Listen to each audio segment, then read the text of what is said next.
Welcome back in. Appreciate all of you hanging out with us. First hour in the books. Encourage you to go download the podcast. Give us 5 stars. Get a chance. We want to set another record in September, building off of our massive numbers in August. We are here live in the Geico Outkick studios, where 15 minutes could save you 15% or more on car insurance. Visit geico.com for a free rate quote. The NFL is back, and it felt like it might never happen if you were listening to this program in March and April when everybody was out there with so much negativity raining down. I thought the game came off about as well as it possibly could. We have got a poll question out there that you guys can weigh in on. What letter grade would you give the NFL for last night's season opener between the Texans and the Chiefs? Just posted this poll in the first 5 minutes. 2,000 of you have voted. You can go vote yourself. Follow me. Track down the poll at Clay Travis. 23% of you gave the NFL an A for last night. 42% of you gave the NFL a B. 18% of you gave the NFL a C. And 17% of you gave the NFL a D or an F. So if I am watching this right now, my poll results, and I bet somebody in the NFL PR office will, to me, that's not bad. 83% of fans out there are giving right now in my poll a B, or C grade to the NFL, which if I'm Roger Goodell, I would take. 42% of you, nearly half of you, are giving the NFL a B. Again, these numbers will continue to shift and evolve as people come in and weigh in. What grade would you give it, Danny G? I would give it an A. Yeah. What about you, Dub? I'd give it an A as well. Do you make it unanimous, Eddie Garcia? No, I'll be a contrarian. I'll say B+. So, I mean, I would give it an A. And I understand some people out there are like, hey, I'm upset about the players and taking a stand and the statements and the social justice warrior and everything else. I get it. I do. I expected it to be so much more over the top than it was. I think you said a good point, Eddie. If you hadn't known about any of it, would you have even known there were statements in the end zone or anything on the player helmets to reflect? Like if you just turned this game on, and I'm not talking, I didn't hear or listen. I a lot of times don't to the way that the game is called. A lot of times I watch games on mute, football games in particular, because I know what's going to happen. I can watch the game. It's not like I'm missing anything. And I'll do a couple of other things. I'll be working or whatever while I've got the television on. I'm looking up to make sure I don't miss a big play. But I think you made a good point, Eddie, and it's kind of the way I felt too. If you didn't know that we were in the middle of the coronavirus, if you didn't know that we were in the middle of an unprecedented period of political activism, you could watch this NFL game last night and you would not know that either of those things were going on. Because even with the noise even with the noise turned down, it would be easier. But if you can hear the crowd cheering, like when you watched the game take place on the field, it was almost unnoticeable that anything was different. And I think that's a win for the NFL. And that's why I would give them an A, because the NFL has a product people like. Don't oversell it. Don't overanalyze it. Just play the games. And people want to watch. And we'll see what ends up happening going forward. But I thought it was about as well as this could have gone for the NFL. 877-996-6369. We're taking some of your calls. Let me get to some of those right now. Who's up next, Dub? We got Grant in Kansas City. Grant, what would you say? How would you assess the NFL's opener? I'd give it probably a B plus A. Yeah. I was at the game last night. Luckily, I was one of the few that were able to get a ticket. What was what was the experience like as a fan attending that game last night? How did it compare to a normal game watching the Chiefs play at Arrowhead?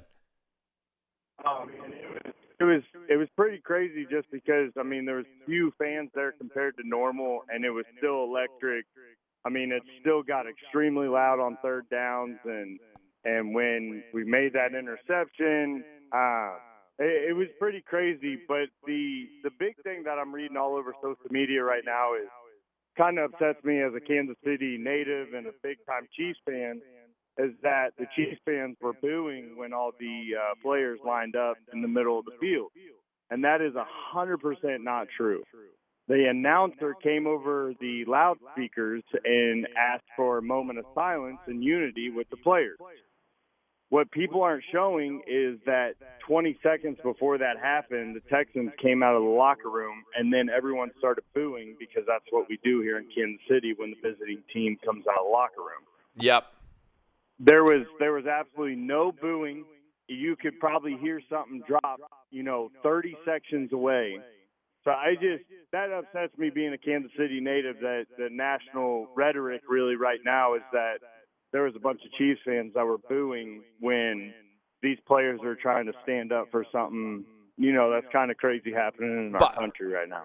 By the way, what was the tailgate scene like? Were people having beers and hanging out before the game? I don't know. People sent me some videos. I'm just kind of curious. Did you see, as a guy who went to the game last night?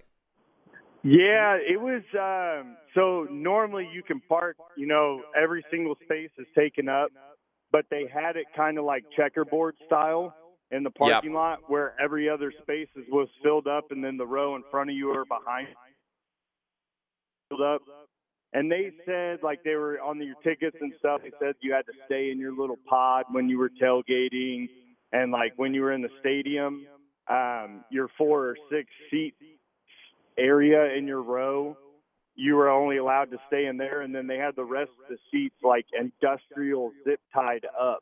Yeah, so you couldn't put the other seats down. Yeah.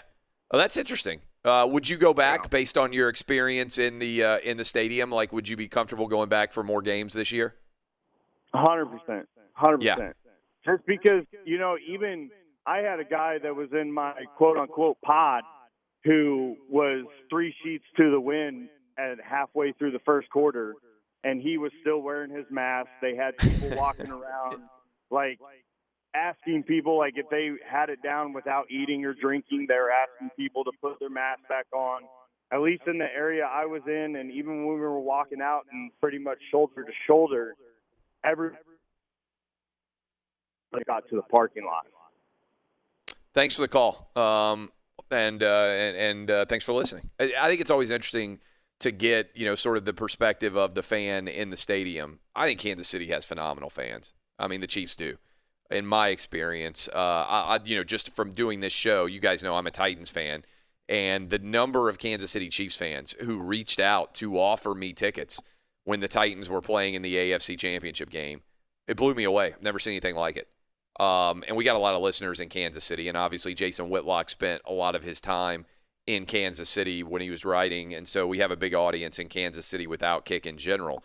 But one of the best fan bases that I've had the experience of interacting with, and so I think, again, a lot of the booing that is being attributed to, these Chiefs fans hate the moment of unity. No, they were booing the Houston Texans team, and it's going to be played up by the woke media that wants to have a reason to be upset about what happened in the game. But I don't think there's a lot of substance there. Who's up next, Dub? We got GW in Cincinnati. What's up, man? Clay, how you doing, man? Excellent. Good morning. Hey, with all due respect to the Chiefs fan, and as the Bengals fans, I'll probably be the same way, but they were actually booing the Texans during a moment of silence. Your colleague at night, Jason Smith and Mike Harmon, Spoil and Dome, they played the tape. And, the Texans were already out on the field. But nevertheless, the fans should have the right to express their opinions because you and I both know, Clay, the players damn sure are going to express their opinions. I love the pregame show. I actually didn't know that Alicia Keys was that thick, so I loved watching her. I saw the symbols on the helmet. I saw the end racism stickers on the end zone pads. It didn't bother me. Actually, it reminded me of the NBA. Once the game started, everything was everything. And that's another thing, Clay. It was a great night. I watched Serena lose. I watched the NBA, and I watched NFL football. I got to hook up like you do. It looks like a sports bar in my basement with all the TVs. So I had a great night, man. I give the NFL a B. And it was only because of the fans booing the moment of silence. But I love that they would acknowledge the movement. And like I said, the game was the game. And it reminded me like the NBA. It's probably the best product we got out there right now. And it looked really good. The pumped-in fan music, noise, I thought that was kind of artificial. But outside of that, no. I thought it was great. Thanks for the call. I didn't think that the fan noise was pumped in. Did anybody else? Like, I thought when I listened, and maybe NBC just got me totally tricked and made me think that the Chiefs fans who were there were actually louder than they were. But to me, it sounded completely like a normal game. You know, on third down, the noise was more substantial. I know there's only 25% of fans there, and maybe they dialed up the audio read a little bit. You know, they have those boom mics everywhere where they're getting the crowd noise. Did they say anything? They did. What did they say? I think you're right about the boom mic placement because Al Michaels made a point to say that they were not adding any noise in the stadium or on the telecast. Yeah. It sounded totally normal to me. And, I mean, look, one of the things that I think is interesting is if you're one of the 25% that actually gets in, you're probably a pretty diehard fan. And you also probably are thinking, I got to make more noise than I ordinarily would because there's only 25% of us. And so I thought the Chiefs fans brought their A game in terms of what it sounded like. Again, if you're just watching the on-the-field results and the game itself, I think it's hard to tell that it felt very much different. Now, when they pan back and you can see the stadium, or certainly if you saw Andy Reid with his face shield, or you saw the coaches that were wearing the mask, like you would have an idea that something was different. But if you're just watching the on-the-field related results, there isn't really, to me, any noticeable aspect there. Who's up next, Dub? Let's get through the callers, and then we got a couple of audio clips we're going to play you. What you got? Yeah, last one here. We got Darren in Nebraska. Darren, what'd you think? Hey, you know what? I was prepared to give him probably a C minus, but I'd say at least an A minus. I was surprised. I was happy with it. And by the way, thanks for taking my call. I appreciate it.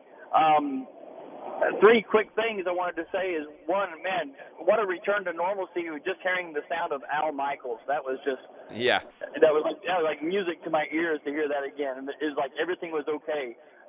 The second thing was I was proud of the Chiefs. I am a Chiefs fan. Proud of the Chiefs for standing for the anthem. And thirdly, I just proud of the Chiefs overall because, I mean, they looked every bit the champion. You know, they looked sharp, and I think they set a really good standard for the rest of the league. I don't think there's any doubt. Appreciate the call. By the way, updated on the poll, and I think these results will probably stand for a while. Over 5,000 of you have voted in the first 15 minutes here.